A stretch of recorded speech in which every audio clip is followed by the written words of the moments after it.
There is a particular kind of fear that belongs to small places. I don't mean the fear of darkness or of strangers, though those play their part. I mean the fear that comes from knowing everyone around you, from having known them for years, from watching the particular person who always brings bread to the market on Thursday mornings, or who always sits in the same pew at church, and then one morning they are simply not there anymore. In a city, loss is diffuse. It spreads through a population large enough to absorb it. In a village of 200 souls, every loss is specific, and the specific losses accumulate into something that can no longer be called coincidence. I have never forgotten the letter that started the case. It arrived at Baker Street on a Wednesday in February, and it was written in the hand of a man I had not seen in 11 years, a man named Robert Aldfen, whom I had known briefly during my time at Bart's, where he had been a surgical student of unremarkable ability and remarkable personal warmth. He had left medicine to take over his family's affairs in the village of Dunmore Cross in Yorkshire, and I had not thought of him in years. The letter was addressed to me rather than to Holmes, which was unusual for the cases that came to Baker Street, and which told me something about the state of mind of the man who wrote it. He was not looking for a detective. He was looking for someone he trusted in a situation where trust had become very difficult to establish. The letter said this: "My dear Watson, I write to you because I cannot go to the police without evidence, and I cannot gather evidence without losing another person from this village. We have lost one person every full moon for the past 7 months. 7 people, Watson. In Dunmore Cross, which has 214 inhabitants. The deaths have all been attributed to natural causes or misadventure.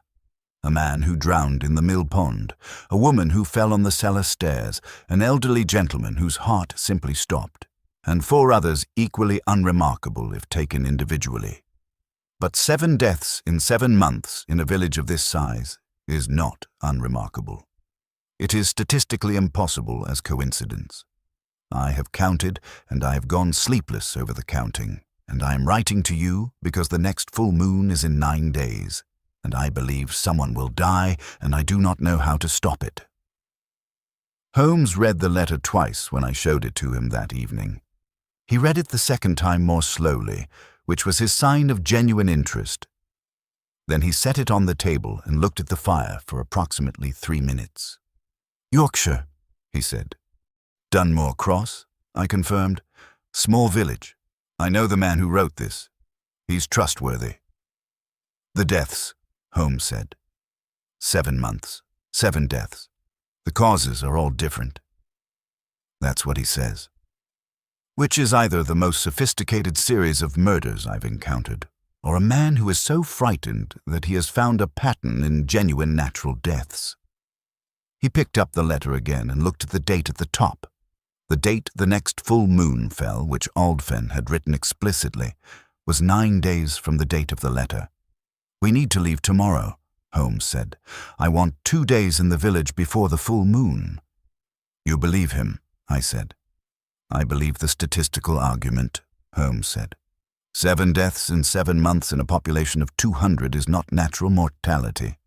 The probability of that distribution arising by chance is, well..." He looked at the fire again. "Pack for at least a week, Watson, and bring your revolver." Dunmore Cross was 3 hours from London by rail and then another 40 minutes by hired trap from the nearest station, and it sat in the specific kind of Yorkshire valley that the landscape reserves for villages that have been there long enough to have shaped the countryside around them rather than merely occupying it. The stone was the grey gold of Yorkshire limestone. The houses were low and broad against the weather, and the valley's sides rose steeply on either side so that the village had the quality of a place in a bowl. Contained, specific, and very aware of itself. Robert Aldfen met us at the trap in the late afternoon. He was 41. Not much changed from the man I remembered, except that he had the quality of someone who has not slept properly in months. The kind of facial tension that is not tiredness, but something more sustained. The face of a man who goes to bed knowing he will lie awake doing arithmetic that produces the same unbearable answer every time. He shook my hand with both of his, and then shook Holmes's hand and said, "Thank you for coming. I did not know who else to ask." "Tell me the 7, Holmes said, as we walked toward the house Aldfen had prepared for us. He said it plainly, not unkindly, with the directness of a man who understood that the most important thing was to use the available time efficiently. Aldfen told us about the 7 as we walked. His voice was controlled in the way of a man who has told himself this story many times and has learned to deliver it without falling apart in the middle of it. The first had been in August. Arthur Pell, 52, the mill operator, found in the mill pond at dawn. The ruling had been accidental drowning. He was known to walk the mill at night when he couldn't sleep, and it was assumed he had fallen. No witnesses. The full moon had been the night before. The 2nd in September, Frances Vane, 38, the schoolmistress. Cellar stairs. The ruling had been accidental fall. She lived alone, was found the following morning by a neighbor who called when she didn't open her school. Full moon night, the 3rd in October. Thomas Sedge, 74, the oldest man in the village. Heart failure, ruled the doctor who attended him. No evidence of anything else. Found in his chair in the morning. Full moon had been the night before. The 4th in November. William Larch, 44, a farmer. Found on the road east of the village. His horse had returned without him. The ruling had been that he had been thrown and died of the fall. Full moon. The 5th in December. Catherine Ord, 61, a widow who ran a small dressmaking business. Found in her cottage, which showed signs of having been left unlocked in the morning. Her death was attributed to exposure. The night had been very cold, and she had apparently left her door open. Full moon. The 6th in January. Henry Price, 29, a laborer. Found at the bottom of the quarry east of the village. Ruled an accidental fall. Full moon. The 7th, and here Aldfen's voice changed quality, had been only 2 weeks ago. Meredith Holt, 55, the vicar's wife. Found in the churchyard at dawn. The doctor had found no obvious cause of death. The ruling, which had disturbed Aldfen more than any previous ruling, was simply heart failure, attributed to the cold. 7 different manners, Holmes said when Aldfen had finished. 7 different locations, 7 different ages and both sexes. Yes, Aldfen said, which is why no one except me seems to see it. No one else has counted, Holmes said. The doctor has, but he attributes it to, he says it's a bad year. The winter has been hard. Holmes stopped walking. He looked at the village around us, the church, the market square, the houses on the valley slopes, the mill at the eastern edge, the road leading south out of the bowl of the valley. He stood there for a full minute. "Mr. Aldfen," he said, "who in this village has not expressed concern about the deaths?"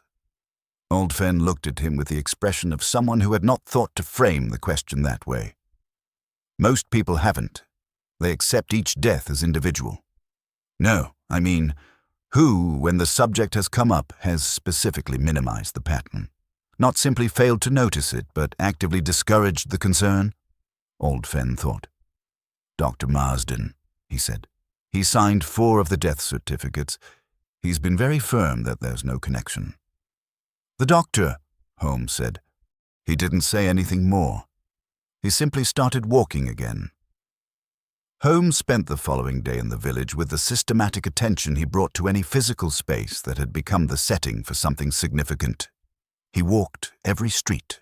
He spoke to people in the casual, forgettable way that extracted the maximum information with the minimum alarm. He visited the mill pond, the quarry, the church, the road where the farmer had been thrown, the cottage where Catherine Ord had been found. I accompanied him to most of these places, and I spoke to Aldfen at length, and I pieced together the social geography of Dunmore Cross in the way that a physician pieces together a patient's history, looking for the pattern under the surface, the connection that the presenting symptoms don't immediately suggest. What I learned was this. Dunmore Cross was a village that appeared simple from outside and was, like all villages of any age, an extremely complex social ecosystem. 214 people who had been navigating each other's histories, grievances, loyalties, and economies for generations. There were old families and newer ones.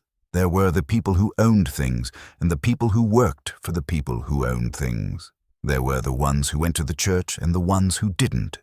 And there were, as in any community, alliances that were invisible to outsiders and rivalries that were expressed in the precise register of a social world where everyone knew everyone. The 7 dead had this in common. They were not, as far as I could determine, members of any single faction. Arthur Pell the miller had been prosperous and well-liked. Frances Vane, the schoolmistress, had been respected and slightly lonely. Thomas Sedge had been a fixture of the village for longer than most people could remember. William Larch, the farmer, had been modest and hard-working.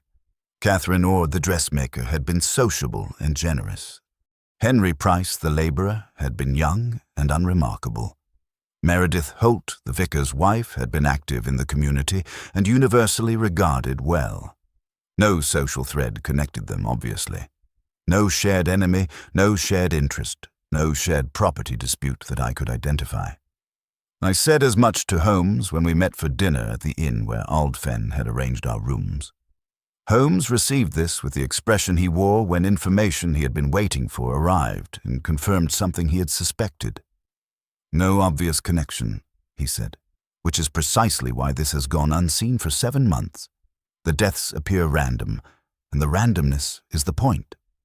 "You believe someone chose victims with no connection to each other?" I said. "I believe someone chose victims who appear to have no connection to each other," Holmes said. "Which is different. The connection exists. I simply haven't found it yet." He pushed his food around for a moment. "What have you found about Dr. Marsden?" "He's been here 15 years, I said. "He's the only doctor in the valley. He's in his mid-50s, I'd say. Welsh, originally, though you'd barely know it. He has a good reputation professionally." "Financially?" I hesitated. Aldfen mentioned something, briefly, that I want to follow up. Marsden had a period of difficulty 3 or 4 years ago. Some sort of investment that went wrong. He seems to have recovered. Holmes looked at me. "How did he recover?" "I don't know yet." "Find out," Holmes said. "And while you're finding out, find out who else in this village had difficulty 3 or 4 years ago and then didn't." The village had a quality in the evenings that I hadn't expected. During the day, it was a working place, purposeful, active, going about the business of a Yorkshire community in February with the practical concentration of people for whom winter is a serious matter. But in the evenings, when the light went early and the cold settled into the valley from the hillsides, there was a different quality. People moved inside quickly. The streets were empty by 7. The inn was well populated by 8, but in the specific way of people seeking company rather than simply drink. The company of people who did not want to be alone in the dark in a village that had lost 7 of its number in 7 months. They didn't speak about it openly, I noticed. The deaths were present in the room. You could feel them in the quality of the conversation, in the way people's eyes moved when someone arrived at the door, in the way the room had a slight electricity when the landlord said something that could be taken as being about the recent losses. But no one said the thing directly. They were doing what people do when fear is large and specific. They were keeping it unspoken because to speak it was to give it a solidity that they could not manage. Holmes spent the evening in the inn in conversation with various people, conducting his invisible interviews. I sat in a corner and watched the room, which is sometimes its own kind of useful function. What I observed was this. Dr. Marsden came in at 9 o'clock and sat near the fire. He was a broad, solid man with grey hair and a confident manner, the manner of the only doctor in a community that needs him, which is a specific kind of professional authority that has no good counterpart elsewhere. People deferred to him automatically. Several came to speak with him.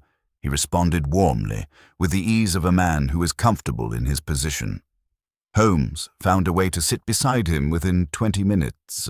I watched the conversation from across the room. I could not hear it, but I could read it in the body language. Marsden was expansive and comfortable.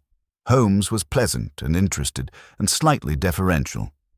The posture he adopted when he wanted someone to feel they were the more important person in the conversation. Whatever was said, it ended with Marsden apparently telling a story that pleased him, and Holmes laughing appreciatively, and the two of them parting on what appeared to be excellent terms. Holmes came to sit beside me 20 minutes after Marsden had left. "He's confident," Holmes said. "I noticed. He's not afraid. He's the only person in this inn who is not afraid." He turned his glass on the table. "There's a difference between a man who has calculated that there's nothing to fear and a man who simply hasn't noticed the pattern. Marsden has noticed the pattern. He simply isn't afraid of it." "Because he knows what it is," I said. "Because he knows what it is," Holmes agreed. The following morning, Holmes asked Aldfen to take us to the doctor's house under the pretense of a social call. Aldfen knew Marsden well enough to visit without alarming him, and Holmes had determined that he needed to see the interior of the house. The pretense required a reason, and the reason Holmes constructed was straightforward. I was a physician visiting from London. Aldfen was introducing me to the local doctor as a professional courtesy. We had brought a bottle of reasonable Bordeaux as a social offering. These are the kinds of things that work. Marsden's house was the largest in the village, not conspicuously, but by a degree that was noticeable when you looked. It was well maintained, with a quality of maintenance that requires regular expenditure. Inside, it was comfortable in the way that implied a particular income level. Not wealthy, but significantly above what a rural Yorkshire physician's practice would typically sustain. Holmes managed the visit with his customary skill. He was pleasant and professional in his interactions with Marsden, asked appropriate questions about rural medical practice, deferred to Marsden's experience with the specific kind of apparent modesty that made people expand rather than contract. Marsden showed us his consulting room, his study, the garden he was clearly proud of despite its February state. What Holmes was looking for, I understood later, was the calendar. It was in the study. A large desk calendar, the kind that physicians of a certain organizational habit keep, with appointments and notes in a neat professional hand. Holmes had positioned himself to see it while appearing to look at the bookshelves behind it, and he spent perhaps 20 seconds in what appeared to be an examination of the medical titles on the shelf. When we left the house, 40 minutes after arriving, Holmes was quiet until we were out of earshot of the building. Then he said, "The calendar has been kept for 3 years. Every month, on the dates corresponding to the full moon, there is a notation, a different kind of notation from the appointments, a single initial." I understood what he meant immediately. "The 7 who died," I said. "7 initials on 7 full moon dates," Holmes said. "And on the date of the upcoming full moon, 5 days from now, there is an 8th initial." Aldfen stopped walking. His face went through something I found difficult to look at. "Who?" Aldfen said. His voice was barely above a level. Holmes looked at him steadily. "I could not make it out clearly," he said. "The notation was at an angle." This was a lie, and I knew it. Holmes could read a document at an angle from 12 feet away. "But we know there will be a 9th page, and we know whose initial is on it." "Can't we warn everyone?" I asked. "We can warn everyone," Holmes said. "The problem with warning everyone is that if we're right, the person who has been doing this will know we've seen the calendar, and the evidence will be gone within the hour. If we want to stop this and establish what happened to the 7, we need to keep the advantage of knowing what we know. "What do you propose?" Aldfen said. "I propose," Holmes said, "that we find out how 7 people with apparently no connection to each other are connected. And I think the answer is in those 3 years. The doctor has been keeping the calendar." The afternoon was given to research.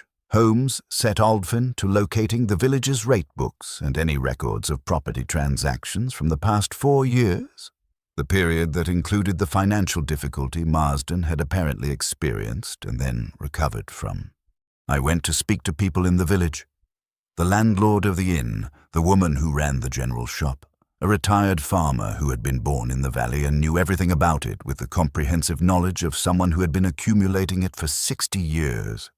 His name was James Croft. He was 81 years old, which meant he had been born in Dunmore Cross in 1813 and had watched it change for over 7 decades. He was alert, specific, and deeply suspicious of strangers, which meant that the first 20 minutes of our conversation were managed by me producing my medical credentials and explaining that I was looking into the health of the community for reasons connected to the recent deaths. He did not pretend not to know about the deaths. 7 in 7 months, he said. "I know. I've counted 2.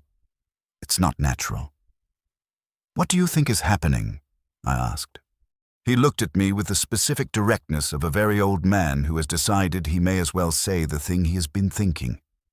"I think someone in this village is killing people," he said, "and I think it has something to do with Harland's land."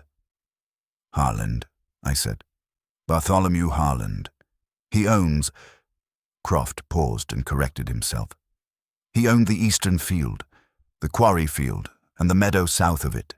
He died 3 years ago, left the land to the village in his will, a bequest for the community, but the will was disputed." "By whom?" "By his nephew," Croft said. "Came up from London. Said the old man wasn't in his right mind when he made the will. Case went to the lawyers. And the lawyers found for the will. The land belongs to the village. The village trustees, 7 of them appointed by the community, are the legal custodians." He looked at me. "Were 7 of them." I felt the specific cold of understanding arriving. "The 7 who died," I said. "The 7 who died," said James Croft, "were all 7 of the village trustees for the Harland bequest." Holmes received the information about the trustees with the stillness he brought to confirmations of things he had more than suspected. "Of course," he said. "Of course." He was at the window of our sitting room at the inn, looking at the February village in the afternoon light. 7 people with no obvious connection. 7 people who are connected by a single legal role that no outsider would think to look for. "But who benefits?" I said. "Croft said the nephew lost the case." "The nephew lost the case under the current trustees," Holmes said, "with 7 trustees who voted to uphold the will. But if all 7 trustees are gone, there's no one to uphold the original decision," I said. "More than that," Holmes said. "When a charitable trust has no trustees, it becomes legally vulnerable.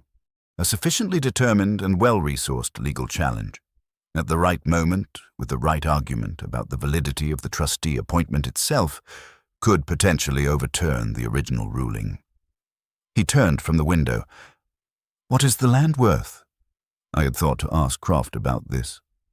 "The quarry field," I said, "contains limestone of a quality that the railway companies have been interested in for 2 years. There's been talk of extending a line through the valley. The eastern field, if a quarrying operation were established, would be worth—" Croft estimated £10,000 to £15,000. Holmes looked at me. £10,000 to £15,000, he said, "and the nephew is in London." "Croft doesn't know much about him," I said. "His name is Theodore Harland. He's a lawyer of some kind." "A lawyer," Holmes said, "in London, who lost a legal case 3 years ago about a piece of Yorkshire land. Who then, apparently, hired or persuaded someone in this village to systematically eliminate the 7 trustees over the following 7 months." He paused. "How did the doctor recover from his financial difficulty?" Aldfen had found this. He came into the room with the rate books and his notes, and he laid them on the table. The records showed that Dr. Marsden had had a significant debt registered against his property in the spring of 3 years ago.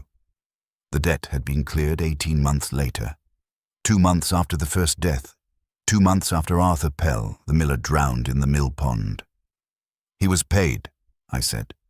"He was paid," Holmes said, "after the first death, which means the arrangement was not simply financial desperation. It was a specific commission. Someone approached Marsden, made an offer, and Marsden accepted."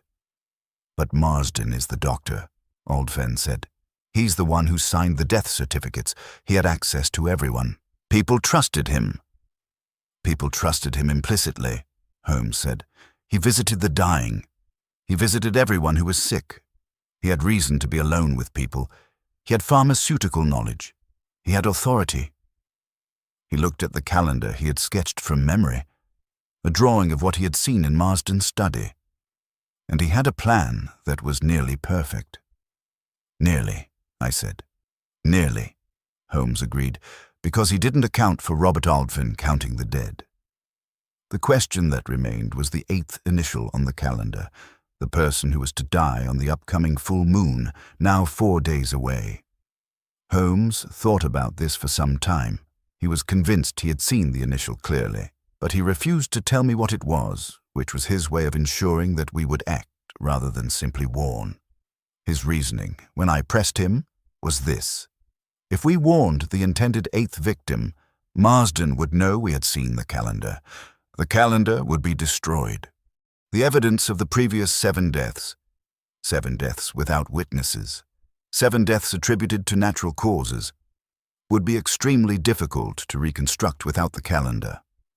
"We need Marsden to make his attempt on the 8th, Holmes said, "and we need to be there when he does." This was the part of the case that I found most difficult. It required us to know who the target was and to allow them to be in danger, controlled danger, danger we would interrupt before it became fatal, but danger nonetheless. Holmes had constructed these situations before. I had been present for several of them. I never found them comfortable, and I always trusted Holmes's judgment in them, and I did not find the combination of discomfort and trust any easier to manage for being familiar. "Who is the 8th? Aldfen asked. Holmes was quiet for a moment. Then he said, "The 8th trustee is you, Aldfen." The room was very quiet. "That's why you wrote to Watson," Holmes said gently. "Not only because you were frightened, because on some level you had realized that you were next.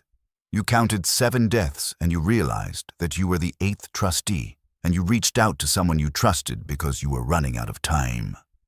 Aldfen's face was doing something complex.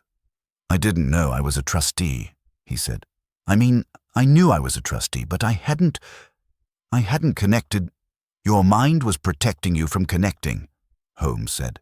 "It's a very human response. But the calendar connected it for you before your conscious mind would." He leaned forward. "Which means Marsden knows you have noticed, which means he will be careful, and which means we have 4 days to construct a situation in which he reveals himself before he can make his move." The preparation took all 4 of the remaining days before the full moon, and each of the 4 had its own specific purpose. The first day was dedicated to Lestrade, or rather to the official process that Lestrade represented. Holmes sent a lengthy telegram to Scotland Yard, not requesting immediate action, which would have been impossible and counterproductive given the geographical distance and the nature of the evidence, but establishing the formal record of what we knew and what we believed. He was meticulous about this. The calendar described in detail. The trustee connection documented. The financial payment to Marsden, evidenced by the rate records. The timing of each death relative to the full moon, aligned against the trustee appointments. He sent it all, and he received back from Lestrade a response that was characteristically skeptical and characteristically committed to taking the right steps once local law enforcement had been briefed. Holmes arranged for the nearest magistrate, a man in the market town 12 miles away, to be contacted through Aldfen. The magistrate was, Holmes said, less important for immediate action than for the authority his awareness would provide after the fact. The second day was dedicated to Theodore Harland, the nephew in London. Holmes had given me a specific task: to find, through whatever channels were available to me in the time available, enough about Theodore Harland to understand the shape of his arrangement with Marsden. I did not have Holmes's network in London, but I had connections at Bart's and through the medical world that could move quickly when a doctor's name was involved. What I found was this. Theodore Harland was a solicitor of mid-range practice in Gray's Inn, specializing in property and estates. He had been involved in 2 previous disputes about rural land with development potential. In both cases, he had eventually prevailed, and in both cases, the original objectors to his client's claims had withdrawn their objections after a period of time. I did not have Holmes's certainty about what this pattern meant, but it suggested a man who had found a method. A method that required a local agent, Holmes said when I presented this. Someone with access, someone in financial difficulty who could be approached with a proposition. Someone who understood enough about death to make deaths look like something other than what they were. Marsden, I said. Marsden, Holmes agreed. Who made the deaths look different each time, specifically to prevent the pattern from being visible. Different manner, different location, different time of night. The only constant was the full moon. Why the full moon? I asked. It had been troubling me since the beginning. Holmes looked at me as though I had asked something he had been expecting me to ask since the first day. Because, he said, Marsden needed to be seen to have a reason to be out. A doctor can be called out on any night. But a doctor who is known to walk on full moon nights, for his health, for his habit, for whatever established reason, has a ready explanation for being abroad at that time. He paused. Who in the village knows about Marsden's night-walking habits? I found out the next morning. Marsden had, for years, been known in the village as a man who walked at night when the moon was bright. Several people confirmed this. It was his established eccentricity, unremarkable, the kind of thing that accretes around a person over 15 years until it becomes simply a fact about them. He built the alibi in advance, I said. Years in advance. Or he always walked at night, Holmes said, and recognized the opportunity when it presented itself, which is, in some ways, more disturbing. The third day was given to Aldfen's protection and to the specific question of what Marsden's method had been. Holmes had a theory about this, and he spent the third day confirming it. He was helped by something Aldfen mentioned almost incidentally, that the doctor had, in the months before each death, visited the eventual victim under the guise of a wellness check. He visited everyone, Holmes said. That's the beauty of it. He visited every person in the village regularly. He's the only doctor. It's his professional responsibility. So his visits to the 7 who died were not remarkable. No one noticed that he had specifically increased his attention to them in the weeks before their deaths. What was he doing during those visits? I asked. Holmes looked at me with the expression of one physician consulting another. What could a doctor do over a series of visits that would make a patient's death on a specific future night appear natural? I thought about it. Progressive weakening, I said. Small doses of something cumulative, not enough to cause alarm during any single visit, not enough to show clearly in a basic post-mortem examination. Digitalis, Holmes said, in small quantities over time administered in something, medicine, tonic, that the patient had reason to take and reason to trust. The final dose, administered on the night itself, produced the terminal event. He paused.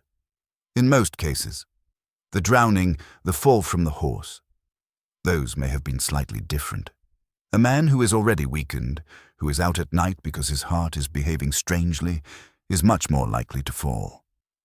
But the doctor would need to be there, I said, on the night, to administer the final dose, or to ensure that the cumulative dosing had reached the right level, Holmes said, and to be present if the expected death needed. assistance. He looked out the window at the February village, which is why he walked at full moon. Not as an alibi, as operational cover.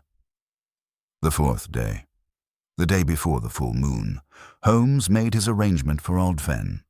The full moon rose over Dunmore Cross at 9:10 on the Thursday evening, and it was a specific quality of full moon that I have not forgotten in all the years since. The kind that is too bright for the season, of February brightness that turns the snow-dusted fields into something almost luminous and makes the shadows of the dry stone walls precise as cut paper. The arrangement was this. Old Fen was visible. He had spent the day as he normally would, doing the ordinary things of his ordinary life in the village, and in the early evening he had come to the inn and sat by the fire and been seen by anyone who came through. At 8 o'clock, he had gone home to his cottage at the south end of the village, visible through its curtained windows as an inhabited place. He had not left. What was different from any other evening was that Holmes was inside the cottage with him, in the dark at the back, in the room that looked toward the rear of the property. What was different from any other evening was that I was outside, positioned behind the low stone wall of the garden across the lane from Old Fen's cottage, with the revolver in my coat pocket and a view of the cottage's front door and the lane in both directions. What was different from any other evening was that there was a constable from the market town, arranged by Old Fen through the magistrate contact, a practical man named Dawes, who had been briefed with enough of the truth to be useful, positioned at the north end of the village lane. And what was different from any other evening was that somewhere in the village, Dr. Marsden was moving. I had been in position since 8:30. The moon was full and very bright. I could see the lane clearly, could see the cottage, could see the lamplight in Old Fen's window. The cold was the specific, serious cold of a Yorkshire February night, and I managed it by the concentration required to maintain attention over time, which I had learned in Afghanistan was its own kind of warmth. At 10:20, I heard footsteps. They came from the north, from the direction of Marsden's house, and they were the footsteps of a man who was moving with purpose rather than walking for pleasure. They had the quality of a stride that knew where it was going and was managing speed against the desire to appear unhurried. I pressed myself against the wall. Marsden came into the lane. He was wearing a dark coat and carrying a bag, a medical bag, which would have seemed entirely natural to anyone who happened to see him. He paused at the gate of Old Fen's cottage and looked toward the lighted window. He looked up the lane, then down the lane. He opened the gate. I came over the wall. "Doctor Marsden," Holmes said, from the doorway of the cottage that had opened without sound. He had moved faster than I had. He was already in the doorway when I was still in the lane. "We've been expecting you." The doctor stopped. In the moonlight, his face was very clear. He was not surprised. He was the kind of man who did not allow surprise to show, and in that moment I understood, watching him, exactly how he had managed 7 deaths over 7 months. The same quality of controlled, professional calm that he brought to this moment was the quality he brought to everything. "Mr. Holmes," he said. He said it the way he had said it at the inn, pleasantly, with the ease of a man who is confident in his position. "I was coming to call on Old Fen. He seemed unwell this afternoon."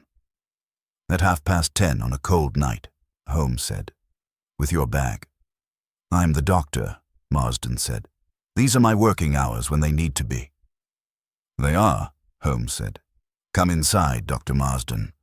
There's a fire, and I believe we have a great deal to discuss." What happened in Old Fen's cottage in the following hour and a half was not the theatrical confrontation that accounts of such cases sometimes describe.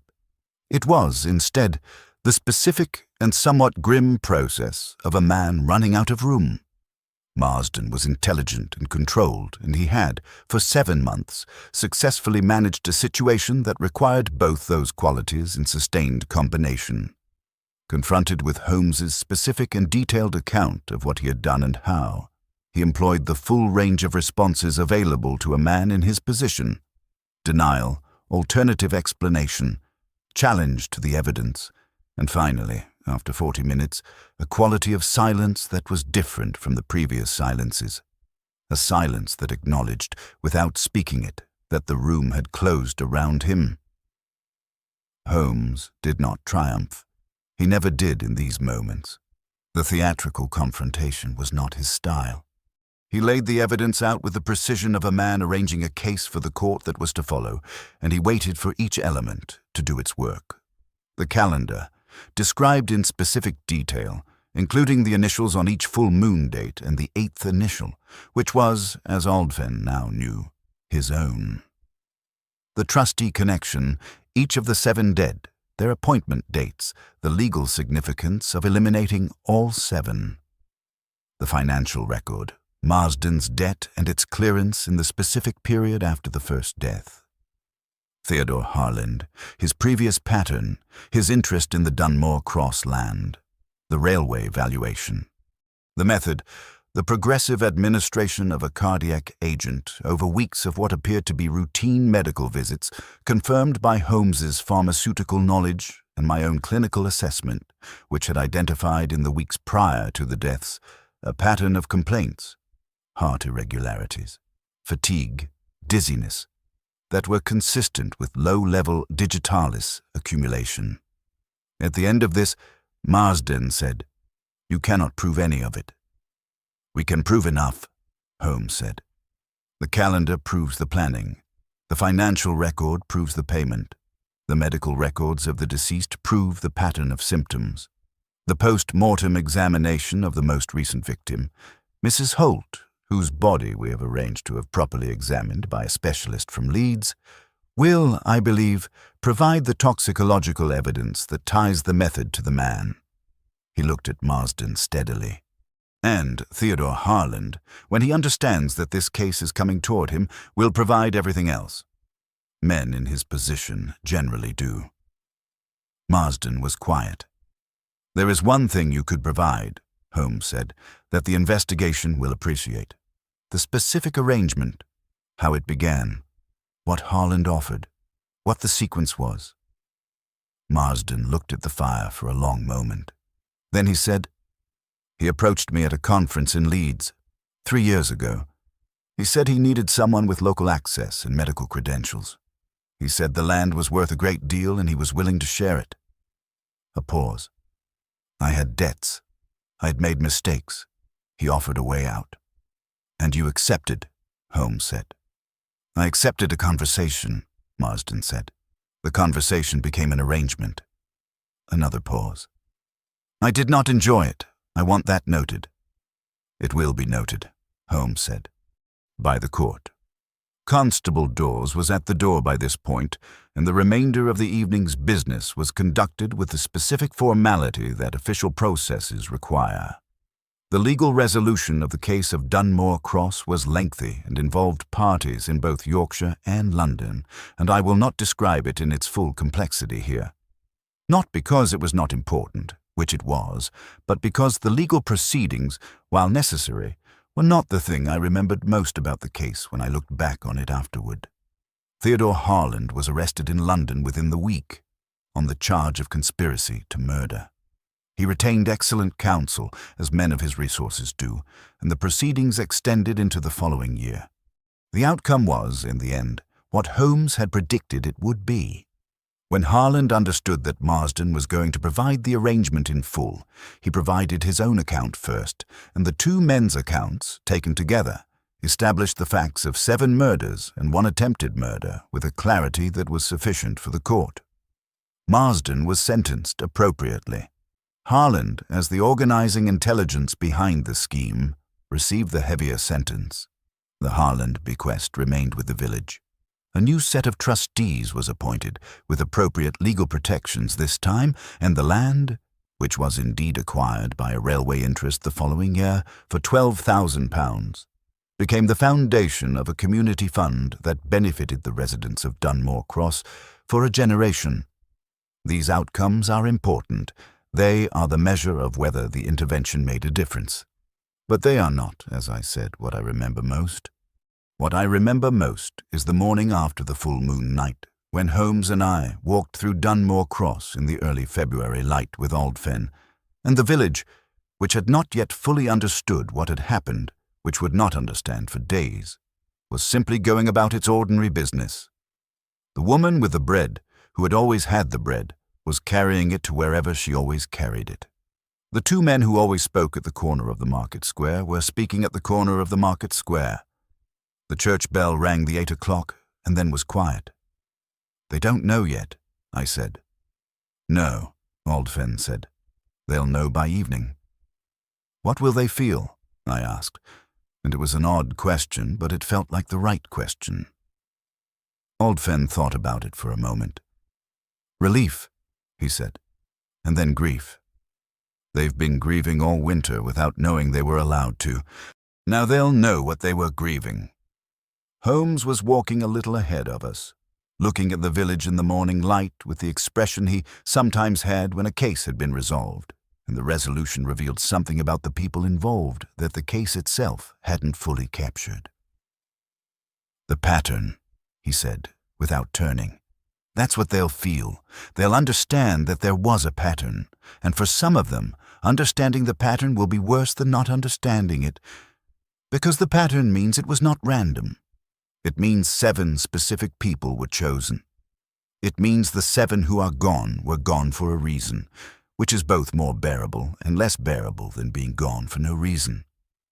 Old Fen said nothing for a moment. Then, "Arthur Pell had no family. He drowned in August, and there was a small funeral, and people were sorry and moved on. If he had been murdered—" "He was murdered," Holmes said.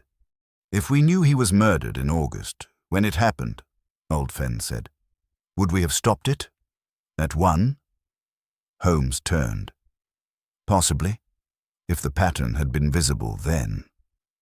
He looked at Old Fen with the directness he kept for moments that required it. "But you couldn't see the pattern at 1. You couldn't even see it at 4. You saw it at 7. And that is not a failure of perception. That is the specific difficulty of a case designed to resist perception." He paused. "You did see it, eventually. That matters." 8 people could still be alive," Old Fen said. "Yes," Holmes said, "and 7 are not. Those are both true at the same time." He started walking again, and we walked with him through the February morning of a village that was about to understand what had happened to it, and what had very nearly happened, and the particular quality of what had been rescued. Not innocence, which had already been lost, but future. I wrote the case that spring, when the legal proceedings were still ongoing and when the village of Dunmore Cross was still in the process of understanding its own recent history. I wrote it quickly, the way I write cases that have given me something to think about that I'm not done thinking about. The thing I wasn't done thinking about was the calendar. Specifically, the 8th initial, the one that had been Old Fen's, and the fact that there had been, at the time Holmes first saw the calendar, a 9th. I had not mentioned this to anyone because Holmes had not mentioned it, and because the 9th initial was not something I had confirmed with my own eyes. Holmes had seen the calendar, had described what he saw, and had stopped at the 8th. But I had seen his expression when he first came away from Marsden's study during the social call, and there had been something in it that I could not account for if the calendar had contained only 8. I asked him about it, finally, in April, when the Harland prosecution was moving toward its conclusion, and the village of Dunmore Cross had begun, in Old Fen's phrase, to grieve properly. He confirmed it without embarrassment. There had been a 9th initial on the calendar, on a date 3 months after the 8th. The 9th initial was his own. He had identified me when I came to the house, Holmes said. He understood what my presence meant. He had adapted his plan. He said this with the complete calm of someone discussing a timetable revision. He was quite thorough. "You weren't going to tell me," I said. "I had no intention of dying on the date in question," Holmes said, "so it seemed unnecessary to alarm you." There is very little one can say to this when one knows the person well enough to know it's both completely sincere and completely characteristic. I said nothing, which was, I believe, the right response.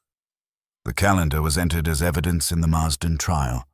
It remains, as far as I know, in the official record of the proceedings, the 9 initials on 9 full moon dates, including one that was never reached and one that was never intended to be reached, because Holmes had no intention of allowing it to be reached, and because there are cases where the most important moment is not the resolution, but the moment when someone finally counted the dead and refused to accept the arithmetic. Aldfen counted. Holmes acted. And in the February moonlight of a Yorkshire valley, something that had been planned to continue was stopped. That is the whole of the case, or nearly the whole of it.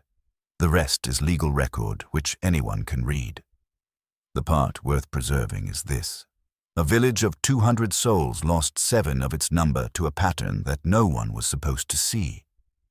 One man saw it, and that was enough.